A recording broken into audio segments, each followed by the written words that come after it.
Good news starts the bulletin. South Africa has been removed from the UK's travel red list that banned almost all travel between the two countries. The decision, announced by the UK government earlier tonight, will come into force on Monday. In more good news, the UK will also now recognise proof of vaccines administered in South Africa, meaning that travellers will not have to quarantine on arrival in the UK.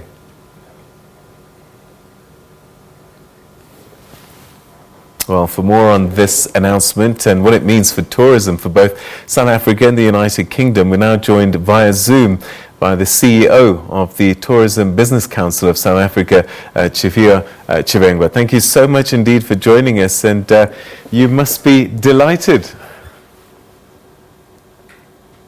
Absolutely, and thank you for having me, Peter. We are delighted in the tourism space. We have been working together with the public sector to make sure that we open up the travel between the two countries, and the announcement that was made earlier today by the UK government really sort of confirms the news that we've been expecting, that we will indeed be removed from the red list countries, and indeed that has happened. So if we look at it now, we are fully open. There is no longer a quarantine requirement for those that have been vaccinated. And we can start to look at the summer season, in terms of those UK residents that wants to come to South Africa during the holidays and, spend some sunny days here in South Africa and taste our food and wine and, go to various places. So for us, it's a good day for UK and South Africa, but we must note that there's still an uphill battle in terms of stimulating demand, getting the airlift back. We need all those airlines that have been flying between London and South Africa to resume their schedule. We want to see the appetite of those that want to travel to South Africa. Then we can start to have, some sort of a forward book that we can then, get more people back to work. All right, just to be clear, the ban was actually in terms of people who had travelled from South Africa going into the UK. They're the ones that needed to quarantine.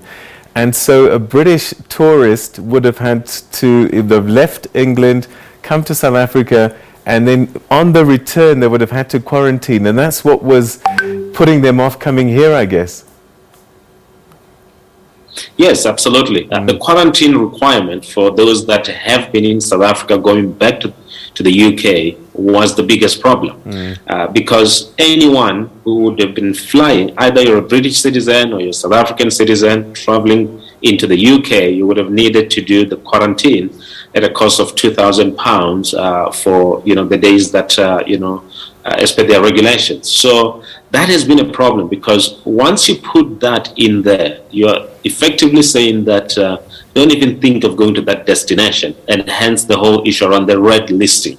So the fact that we are now open, there has been a representation by our scientists to talk about the issue of the beta variant, which was a sticking point for the UK government.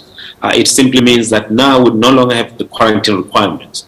But the bigger picture here is that the travelers need to trust South Africa as a destination.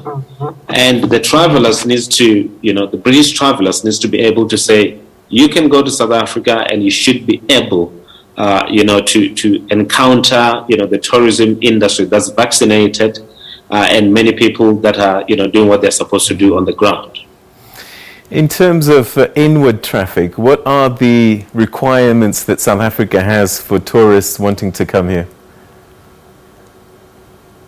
Well, for us, anyone who's coming into South Africa, we recognize the PCR test. So as long as they have been tested, they've got a PCR test, they're free to enter into the country. What we need to work on from the policy point of view is to say, do we still need PCR test if someone has been fully vaccinated? That's the issue that we've been discussing. And if we're going to say a fully vaccinated person can present their vaccine certificate, we need to be able to say, what type of vaccine certificate are we looking at? Who can present that? And this is the matter that we've been discussing, because for us to continue to have the PCR test for those that are fully vaccinated, it sort of defeats the point. Although one can argue that the PCR test will show that they are either positive or negative, But what we need to do is to make sure that it's easier for those that are fully vaccinated that want to travel to South Africa to travel to South Africa. That is key. And for us, in the policy of those that are arriving into South Africa, if we can work on that, and if we can make sure that that situation is well taken care of, we will have even more tourists coming into the country. Give us a context in terms of numbers maybe, or value in terms of traffic between the UK and South Africa that we've been missing out on. Well, for each week that we were on the red list, we lose around 181 million rand. Wow. In terms of the tourism spend that could have been here in South Africa. And if you quantify that into jobs, you're talking about many jobs that could have been saved, or the people that could have worked and earned full wages if we had that market open. So that market is significant. You're talking about the largest source market for South Africa outside of the African continent. You're talking about the spend that surpasses many other countries and many other tourists coming from different countries into South Africa in terms of the pound spend here in South Africa. So it is a significant market. If you look at the fact that many hotel groups, their share prices started to jump when they started to hear that the red list is going to be taken care of.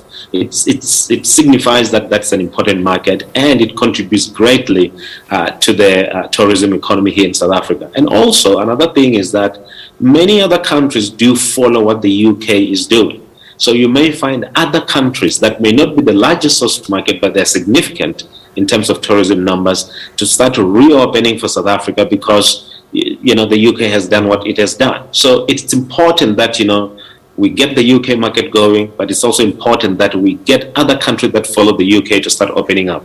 I'm thinking of countries like Australia as an example. They may start to open up and say, well, if the UK is doing this, this is what we need to do. So this moment is of a huge significance in terms of the tourism here in South Africa, and the opening up of travel globally, in terms of the movement of passengers, from continent to continent. Is the hospitality industry in South Africa fully ready for the influx in terms of COVID-19 preparedness, hygiene, all of that? No, absolutely. We are fully prepared. We are ready. We've been ready for quite a number of years. And we are ready to receive the tourists from anywhere in the world. We have protocols in place. We have the vaccine, sort of driving the vaccination in the workplace along the tourism value chain. And we'll continue to do so. But we are ready. Our protocols are there. Our staff are getting vaccinated. I just got some numbers today, and they're starting to look good, but we need to reach at least 70% of vaccination within the establishments, but we are pushing for that. But we need to do more to ensure that people trust us, and make sure that we don't reverse the gains that we've made so far. What are the early indications that you're getting from your travel partners abroad? What are they saying that this will mean? Do people want to come? Have they been waiting for this? Yes, what we've been seeing is that I was talking to some of our own local travel partners, and we're starting to see the airlines that flies between Johannesburg, Cape Town, and London starting to book their slots at this airport, starting to say, well, we want to come back, and they're looking at their comeback dates. So that's good news. We have spoken to the trade partners in terms of tour operators in the UK. They say that there is a pent-up demand. People want to travel immediately. So that looks good. So it's just a matter of now pulling together all these pieces and making sure that we have airlift, make sure that there's capacity between the two countries in terms of flight capacity, and to make sure that us on the ground here, we are ready. And we don't want incidents, in terms of breaking of protocols that will make the tourists to go back home and say, well, yes, South Africa is open, but this is what's going on. We need to make sure that we heighten our awareness, make sure that we train our staff, and make sure that everyone understands the importance of opening up of tourism, and the importance of securing our own jobs. I would imagine that, we're at the end of October, the beginning of October now, but December's just around the corner. We probably will have a lot of domestic travel this year as people still think about not traveling abroad, I guess. No, absolutely. We will have domestic travel. We have been seeing it, especially over long weekends, where a lot of people try to take advantage of the days and then they go out to various places. And we thank South Africans for really supporting our industry and making sure that, we get people back at work. And we do hope and expect that there will be a lot of people who will be planning to travel to various destinations across the country come December, January. That will really boost, our numbers, and it will ensure that those employees that are still not earning full salaries starts to earn closer to full salaries. So we do expect that domestic travel will still be the key driver, and of course, international travel will come on board as soon as more people come in. But we are excited about, the prospects. We're starting to see some green shoots, and we hope that it remains the same. Although we are concerned about the fourth wave, it's something that has been talked about for quite a number of times, and the fact that we have larger gatherings that are happening, and we've been advocating, from our side, for only those that are vaccinated to gather in larger numbers, and those that are not vaccinated to not be given that opportunity for now. But be that it may. We hope that as time goes and as numbers increases, the industry is not shut down, the beaches are not shut down, and the curfew is not brought forward, because we are promising our international guests and our domestic guests that they will have good time, following the protocols during the December or festive season. But we cannot afford the industry being closed again, but we are concerned about that in terms of the numbers of the gatherings.